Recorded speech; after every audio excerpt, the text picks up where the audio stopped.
Welcome to Creation Magazine Live. We're going to talk about articles from CMI's flagship publication, Creation Magazine. Been going since the late 70s, and going continuously. The magazine goes out now to over 100 countries all around the world. It's one of the most read creationist publications in the world. That's right. It's got faith-building information in there, and so I just like the way the article, we're always trying to come up with something a little different or present something in a different way. But it's amazing how you can see evidence of God's creation everywhere. Everywhere, yeah. This particular article we're reading today is talking about horseflies, and just a novel thing that horsefly larvae do in order to... Yeah, when you say it that way, you think, oh, joy, we're going to learn about horseflies. Yeah, how's that going to, bolden my faith? Yeah, and yet you finish the article and you end up glorifying God. So, wow, that's amazing. Yeah, Thank exactly. So this is called Bypassing the Cracks, and you'll see why. August 1929, in the sun-baked southeast African territory of Nyasaland, I probably mispronounced that, medical entomologist, which is an insect specialist, Dr. Lambourne, discovered an extraordinary behavior of the larvae of the horsefly genus Tabanus. He wrote a detailed description and sent specimens to his longtime friend, E.B. Poulton, an Oxford University professor and fellow of the British Royal Society. Poulton judged this elaborate adaptation in the larvae of a fly to be so remarkable and novel as to warrant immediate communication to the Royal Society, which published Lambourne's findings in one of its scientific journals in the early 1930s. Years later, George McGavin, a well-known Oxford entomology professor, came across the story. He described the unusual behavior of Tabanus as an ingenious trick, which he said is literally unique to this one genus of horsefly. Now, we're going to tell what the trick is, but anyway. Yeah, what is it? Yeah, this horsefly larvae performs this trick, and actually Richard Dawkins, in one of his books, The Ancestor's Tale, A Pilgrimage to the Dawn of Life, talks about this horsefly larvae and what it does and how amazing it is and how evolution is just so amazing that it could cause this to come about, etc., etc. Because, of course, he's going to explain everything according to his belief in evolution. Yeah. And, of course, Richard Dawkins is currently one of the best-known atheists probably and in the evolution world. promoter out there, yeah. So here's how the ingenious trick works. When the Tabanus larvae is ready to undergo metamorphosis, transforming itself into a pupae and then an adult fly, it buries itself in wet mud, but as the mud dries in the hot African sun, it often cracks. So the pupating insect might suffer disturbance, overheating, and possibly predation unless, as Dawkins explains, it could somehow engineer a way for any crack that approaches it to be diverted around it instead. And it does indeed achieve this in a truly wonderful and probably unique manner. So there's this problem unless this larvae figures out some way to adapt and get around this problem. How a larvae would think to do that, I don't know. But anyway, while the mud's still moist, the larvae fashions for itself a cylindrical protective chamber. Following a helical, coil-shaped path, the larvae tunnels down through the mud, in Lambert's words, moving spirally round and round in an almost perfect circle, so that the mud intervening between the spiral turns is so reduced as to form a very thin partition wall. After reaching the correct depth of about 9 centimeters, 3.5 inches, the larvae next corkscrews its way back to the surface in an opposite spiral. This time it travels more directly, cutting sharply across the first spiral. Then at about 1/2 inch, 1.3 centimeters below the surface of the larvae, the larvae buries into the cylindrical mass it has formed, seals up the entrance, and hollows out the interior to form the pupation chamber. The pupa is absolutely safe from sudden exposure when general cracking of the surface of the mud now takes place. Now you see what this means, cries Dawkins, delighted.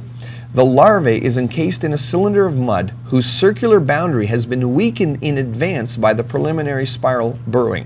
This means that when a crack snakes across the drying mud, if it hits the edge of the cylindrical column, instead of cutting straight across the middle, it goes instead in a curved bypass around the edge of the cylinder, and the larvae is spared. It is just like the perforations around a stamp that stop you tearing the stamp across.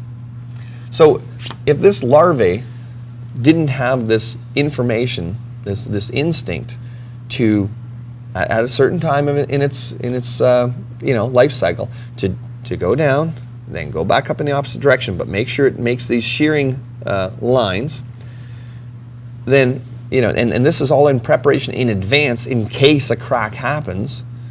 And Dawkins is sitting here crying, well, this is great evidence of evolution. Well, this sounds like foreplanning and pre-planning and thought to me, not something that happened by chance. Anyway, he's obviously missing the true significance. On the final page of his new book, Dawkins recaps by recalling several of the fascinating creatures he's already described, including the horsefly larvae with the apparent foresight to preempt cracks in the mud. So he's even admitting it. This is a foresight engineering. So long ago, natural selection chose those horseflies that had that foresight, and all of the others, of course, have died because of these cracks. That's the story, and they're sticking to it. Exactly. He exults, if it's amazement you want, the real world has it all. Life on this planet is amazing and deeply satisfying to all those whose senses have not become dulled by familiarity. Agreed, so far. But then Dawkins concludes, the very fact that we have evolved the brain power to understand our evolutionary genesis redoubles the amazement and compounds the satisfaction. Well, actually, if evolution's true, there really is no meaning or to life, and so what are we all amazed at? What's he satisfied about? Exactly. Yes. Amazing animal abilities, however, do nothing at all to improve the case for evolution. This was clearly understood by the famous evolutionist Stephen Jay Gould. He said, our textbooks like to illustrate evolution with examples of optimal design. But ideal design is a lousy argument for evolution, for it mimics the postulated action of an omnipotent creator. So yes, it does. Yeah, Gould was an evolutionist, a very brilliant man, of course, a scientist, and he's saying, that's not, guys, the more you talk about this optimal design, the worse our case gets, right? Gould recommended instead a so-called diced teleological argument. Odd arrangements and funny solutions are the proof of evolution, he says. Paths that a sensible God would never tread, but that a natural process constrained by history follows perforce. But such an argument is plainly theological, based on the presumed nature of God rather than the scientific, based on what can actually be observed, right? Further, diced teleological arguments have proved to be notoriously problematic. An evolutionary philosopher of science, Daniel Dennett, points out, there is simply no denying the breathtaking brilliance of the designs to be found in nature. Time and again, biologists, baffled by some apparent futile or maladroit bit of design, bad design in nature, have eventually come to see that they have underestimated the ingenuity, the sheer brilliance, the depth of insight to be discovered in one of Mother Nature's creations. Francis Crick has mischievously baptized this trend in the name of his colleague Leslie Orgel, speaking of what he calls Orgel's second rule: evolution is cleverer than you are. This is what they're saying. Well, evolution, a no-mind process, is smarter than the most brilliant people we have on the planet. And it keeps going on saying, how sad that highly educated and intelligent people fail to give credit where it's due, even when face-to-face with the Creator's awe-inspiring wisdom as seen in the created order. They don't acknowledge him, praising instead Mother Nature or evolution or something like that. I love it when non-believers like Gould earlier in the article make definitive statements about what they think God would or would not do. Right. How would you know what God would or would not do without understanding Scripture? Exactly. His Word. Understanding who God is. So just another amazing bit of evidence showing that, okay, even insects, what we consider to be a low life form, have amazing design features and things that could only have come from a mind thinking out these problems in advance.